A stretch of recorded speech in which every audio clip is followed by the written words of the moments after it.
Kita mulai dari draft artikel Pak Nur Hasminsyah ya.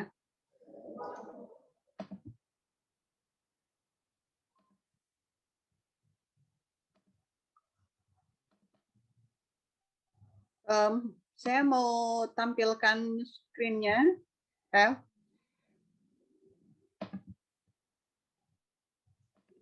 Oke, Bu.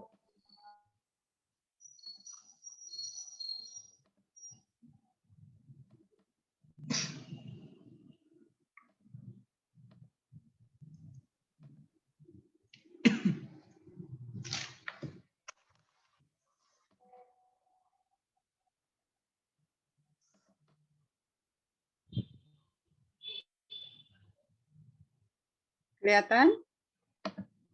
Belum, Bu. Belum ya. Udah, Bu. Sudah? Sudah? Tampilan filenya sudah, Bu, tapi filenya belum terbuka. Oh, filenya belum terbuka? Belum.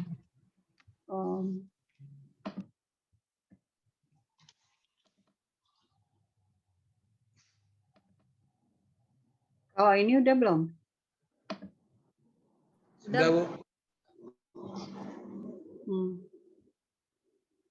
Kenapa nih kok ada header and footer?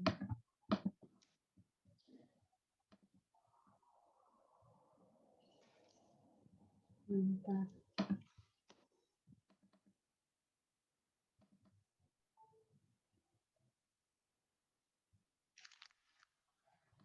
Saya ulang lagi.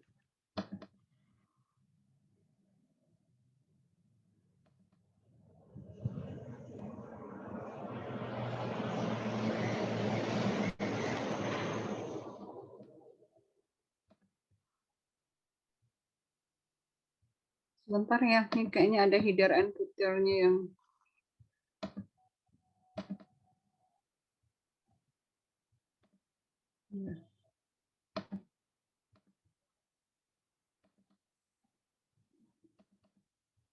Oke, jadi pertama, ini perlu dicermati lagi ternyata Pak Nur Hasminsyah, konsistensi pada penyebutan judul ya.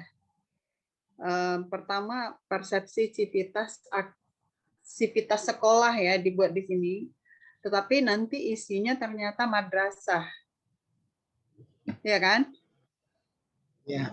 Nah, jadi madrasah dan sekolah sendiri itu sudah punya definisi yang dipahami secara luas, bahwa kalau sekolah itu orang langsung connecting ke sekolah sekolah negeri gitu atau swasta yang sifatnya di bawah Kemendikbud. Tapi kalau madrasah itu adalah sekolah agama yang berada di bawah Kementerian Agama gitu. Jadi saya kira lebih baik langsung aja persepsi civitas madrasah gitu tentang paradigma integrasi Islam dan sains pada visi misi dan tujuan pada madrasah dan tujuan di Kota Pekanbaru gitu. Jadi nggak usah pakai studi kasus lagi karena madrasahnya ternyata tidak satu kan. Baru contohnya. Jadi ada beberapa madrasah, ada 4 madrasah kan. Jadi mungkin lagi visi misi dan tujuan persepsi civitas madrasah aliyah swasta Kota Pekanbaru, langsung aja biar nggak berulang. Ini. Ya. Jadi di sini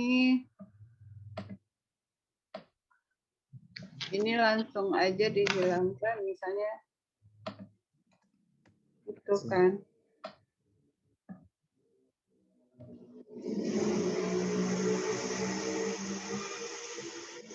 Kota Pekanbaru. Nah, persepsi civitas madrasah aliyah swasta Kota Pekanbaru tentang paradigma integrasi Islam dan sains pada visi misi dan tujuan gitu ya. Mungkin gitu. Artinya biar nggak terserah nanti kalau mau perbaiki lebih indah lagi, lebih enak lagi bahasanya silakan, tapi mungkin studi kasusnya dihilangkan, kemudian lebih kalau memang isinya ternyata terkait madrasah ya udah sekalian aja madrasah tidak sekolah. Kemudian ini di atas sudah disebutkan bahwa data dikumpulkan menggunakan dokumentasi dan interview, ya. Yang diinterview itu adalah kepala sekolah, wakil kepala sekolah, guru, bagian pengendalian mutu internal dan tata usaha. Ini kalau guru oke, tetapi kenapa hanya dipilih guru yang pengendalian mutu internal saja? Itu berapa orang? Guru yang pengendalian mutu internal itu biasanya kalau kita sebut guru itu kan guru mapel ya. Mata pelajaran. Iya, guru mata pelajaran. Kenapa sekarang ada istilah guru bagian pengendalian mutu internal? Itu tendik ya, Bu ya? Iya, ini guru bagian loh, El. Oh iya. Saya memahaminya guru apa gitu. Kalau tendik iya, tapi kenapa tendik? Mestinya jangan tendiknya karena tendik itu kan sifatnya administratif. Iya. Sama dengan bagian tata usaha, ini sifatnya administratif. Yang lebih paham konsep dan memikirkannya bersama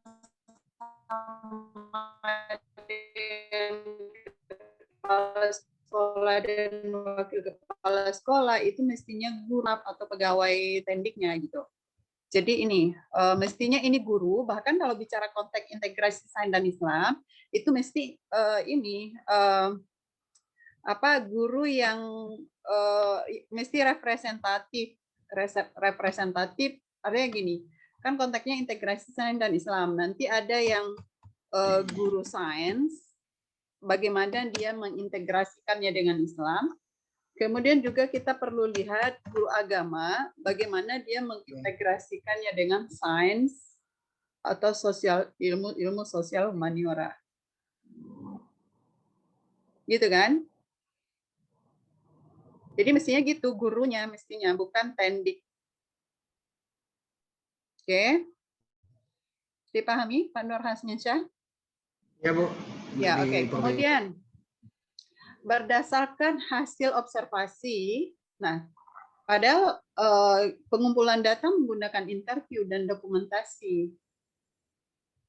Kan nggak ada observasi, karena ini kaitannya dengan persepsi. Jadi persepsi itu yang dibaca adalah pikiran, apa yang mereka pikirkan, apa yang mereka sikap mereka, pandangan mereka gitu. Jadi nggak bisa observasi. Observasi itu mengamati dengan panca indera mata gitu loh.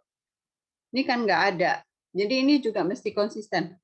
Makanya kadang dalam menulis itu ya, pre-writing itu konsep tahap sebelum kita menulis, itu memikirkan ide-ide, itu butuh proses yang serius juga, karena di situ kita menemukan ide, brainstorming, memetakan pemikiran, kemudian tahap writing, menulisnya, menulis itu sendiri, dan terakhir yang nggak kalah pentingnya itu adalah editing. Kadang kita udah merasa selesai kita nulis ya udah langsung print atau langsung udah gitu. Padahal editing itu adalah proses yang sangat penting untuk memastikan sinergi, sinkron, sistematika, urut nggak pemikiran kita itu.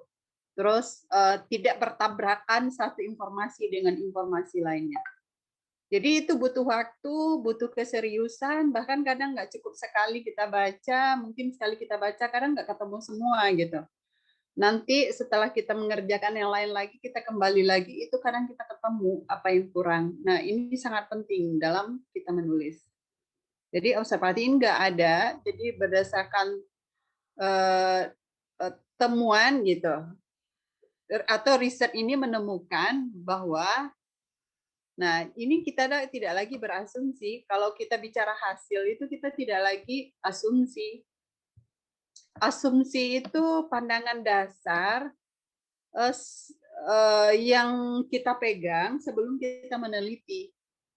Kemudian setelah asumsi kan ada hipotesis, praduga sementara yang itu kita bangun dari asumsi kita. Dan itu masih perlu dibuktikan dengan data-data. Nah, setelah kita temukan data, dapatkan hasilnya, kita hasilkan bukan asumsi lagi, tapi temuan penelitian atau hasil penelitian. Hasil penelitian menunjukkan bahwa, nah mestinya begitu kalimatnya ini. Kalau udah kesimpulan ya, jadi mestinya kalimatnya itu hasil penelitian menunjukkan bahwa, paling tidak gitulah kira-kira isinya. Oke. Nah, kemudian how to cite, gimana mensitasi artikel ini. Ini artikel lama nih kayaknya, judul penyusunan perencanaan strategis berbasis Islam ini judul yang sebelum dikoreksi ini kan. Maka kalau ini udah berubah, maka judul ini lagi yang dipakai. Ini kan kita memberi petunjuk kepada orang yang nanti kalau artikel ini terbit, mereka mengutip tulisan kita ini, maka kalau mereka mensitasi atau merefer tulisan kita, mereka sebutnya begini caranya, menuliskannya. Maka kalau misalnya Bapak Ibu melihat artikel di jurnal, terus kadang kita tidak menemukan, kita mendapat penggalan saja dari artikel itu, tidak mendapatkan yang utuh, coba lihat paling bawah. Ya, lihat paling bawah, itu akan ada how to cite gitu, kayak begini. Dia utuh di situ. Nama, kalau misalnya penulisnya ada beberapa, dia buat et al, tahun terbit, judul artikelnya, kalau di itu artikel, kemudian nama jurnal, volume, nomor, volume, kemudian halaman. Ada halaman berapa? Kan kadang kita bisa jadi juga di book chapter gitu. Ketika kita download, kita nggak ketemu, dia ternyata hanya menulis satu bab di satu buku. Pernah nggak menemukan kayak gitu? Perlu ditunjukkan nggak? E-book yang asing biasanya kayak gitu ya, Bu. Hah? Kalau kita dapat dari Elsevier gitu atau apa gitu, dari luar yang pakai Iya, book chapter. Kan iya. book chapter itu dia hanya satu bab menulis di satu buku ya. Iya, Bu. Nah, kadang kita kan nggak tahu tuh, kita ketemunya, kita download cuma dapat satu chapternya aja gitu. Nggak dapat satu keseluruhan gitu. Padahal ketika kita mengutip, kita harus sebutkan judul buku itu, kemudian siapa editor buku itu, satu atau beberapa, terus itu hanya kita sebutkan dulu penulis chapter itu, kemudian judul chapternya, kemudian di dalamnya, di dalam buku apa gitu. Pernah nggak? Perlu ditunjukkan nggak itu atau lewatkan aja? Tunjukkan, Bu. Oke, kalau gitu kita coba. Karena kan kita harus pasti itu ketika kita misalnya ya, kita bentar. Ini tampil nggak? Ini di layar tampil? Tampil, Bu. Oke, Oke. Bu. Kita lihatlah, kita ambil dari Springer lah ya. Kita ke web Winsuska. Bapak Ibu sering-sering buka web Winsuska juga lebih bagus, itu tandanya Civitas Akademika Winsuska ini aktif, dan ini akan berpengaruh ke ranking kita, ranking universitas kita yang menggunakan apa ya namanya, ada satu tuh. Jadi kita termasuk tinggi itu karena aktivitas mahasiswa, dosen itu bisa dilihat dari berapa kali web ini dibuka gitu. Oke, saya coba lihat Fish Education. Oke, jangan inilah. Strategic planning ya. Coba kita lihat ada yang book chapter nggak? Nih ada chapter kan? Ini contoh ya. Oke, coba kita buka, mudah-mudahan bisa. Book chapter ini kan kalau tadi kan cuma satu ini kalau download kan berbayar nih. nggak bisa kita download. Maka cari aja di bawah. Coba lihat ini. Nih kalau misalnya nanti kita dapat artikel itu ini. Cite this chapter. Nah ini dia. Oh itu ininya Bu ya untuk Ya, daftar ini pustaka. judul, ini auditornya, editornya tahun 1986. Judul buku apa tadi judul chapternya kan strategic planning. Tapi dia ada di dalam buku Foundations of Business Telecommunications Management, Approach to Information Technology. Ini buku. Jadi strategic planning yang kita kutip ini kan cuma tadi satu chapter ya. Itu ada di buku yang ditulis oleh Grover Casey. Judul bukunya ini judul bukunya. Oke, penerbitnya Springer, tempat terbitnya Boston. Nah, kalau kita mau buka linknya ini, DOI-nya ini. Nah, kadang kalaupun kita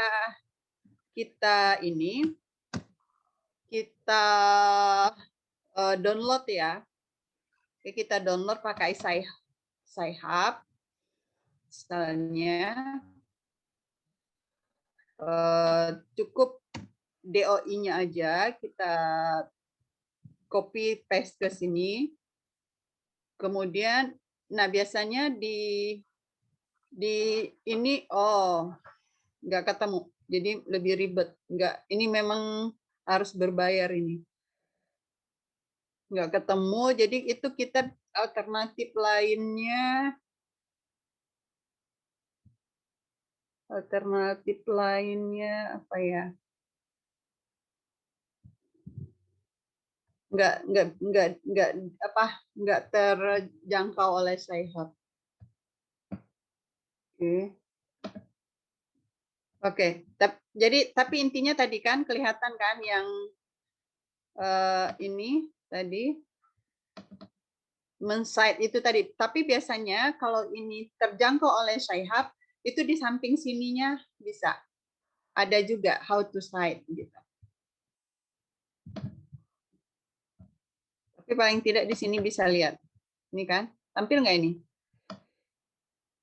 Ya kan? Ya, Tampil nggak? tampil Bu. Oh ya, oke. Jadi gitu. Oke, kita lagi. Jadi tadi Pak Nur Hasmin Shah itu maksudnya memberi petunjuk itu di sini. Maka judul ini itu harus sama dengan judul ini. Kalau ini berubah ya di sini juga harus berubah gitu. Halamannya ini nanti akan diisi oleh pengelola jurnal karena kan kita nggak tahu halaman berapa nanti akan ditaruh artikel kita. Nah, oke. Kemudian hal lain yang juga ini kan kalau kita lihat coba cermati lagi judulnya ini. Persepsi Civitas Madrasah tentang paradigma integrasi Islam dan sains. Ini ada berapa variabel itu di sini. Walaupun ini tidak penelitian kuantitatif ya, kan ada dua hal yang dilihat di sini. Pertama persepsi kan, yang kedua paradigma integrasi Islam dan sains. Apa itu persepsi? Bagaimana cara mengukur persepsi? Ini yang harus dibahas di dalam kerangka teori sebetulnya. Ini emang nggak terlalu fokus pada Renstra ini, tetapi lebih kepada bagian dari Renstra, yaitu visi, misi, dan tujuan. Oke lah, kita tolerir. Dan ketika membahas itu, ini lebih melihat kepada persepsi Civitas Akademika tentang paradigma integrasi Islam dan sains. Maka mestinya di kerangka teori yang diberikan konsepnya itu tentang dua hal ini. Pertama tentang persepsi, yang kedua tentang paradigma integrasi Islam dan sains. Apa itu persepsi? Apa yang dimaksud dengan persepsi? Bagaimana cara mengukur persepsi? Atau indikator atau tolak ukur persepsi? Nah, kalau Civitas Madrasah ini kan orang udah tahu bahwa ini maksud itu adalah kepala sekolah, wakil kepala sekolah, guru-guru, staf pendik, tapi konteksnya integrasi Islam dan sains nanti disebutkan aja karena terkait paradigma integrasi Islam dan sains ini lebih menjadi tanggung jawab pimpinan dan guru, maka yang dijadikan subjek dalam penelitian ini adalah pimpinan dan guru gitu. Dan untuk karena paradigma integrasi sains dan Islam, maka ada guru yang mewakili kelompok guru mapel yang mewakili mapel Islam, dan ada juga guru yang mewakili mapel sains. Gitu. Nah, jadi ini kajian literatur ini. Di sini mestinya membahas ini. Satu, persepsi. Kedua, paradigma. Apa itu yang dimaksud integrasi Islam dan sains gitu? Ya, integrasi sains dan Islam itu apa? Kemudian sampai kepada tataran implementatifnya mestinya pada konsep, visi, misi dan tujuan, kemudian pada tataran implementasinya di pendidikan Islam.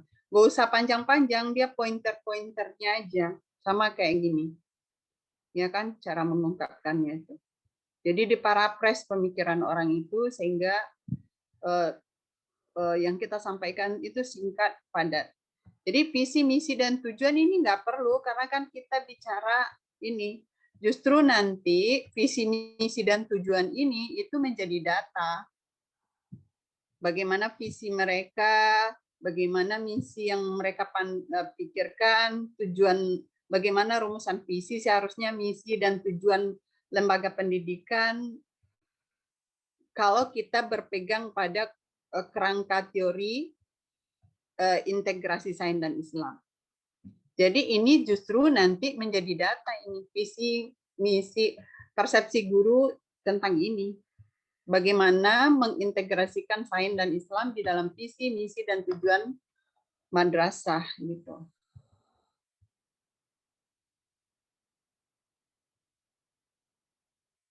Oke, paham sampai di sini?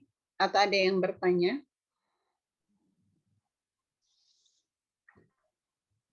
Oke, kemudian responden juga, ini perlu disebutkan respondennya berapa orang, kan ada 4 madrasah. Kepala sekolah, wakil kepala sekolah, yaitu pasti ada di keempat madrasahnya. Kemudian guru, berapa orang diambil respondennya dari guru. Guru agama, berapa orang di setiap sekolah. Guru mapel Islam dan kalangan guru ya. Yang pastikan dari mapel agama dan sains, mapel sains. Kemudian jangan lupa cara melihat, cara pandang mereka kalau guru agama, yaitu bagaimana mereka mengintegrasikan sains dan sosial humaniora ke materi pelajaran agama dalam visi-misinya itu seperti apa. Kemudian begitu juga sebaliknya,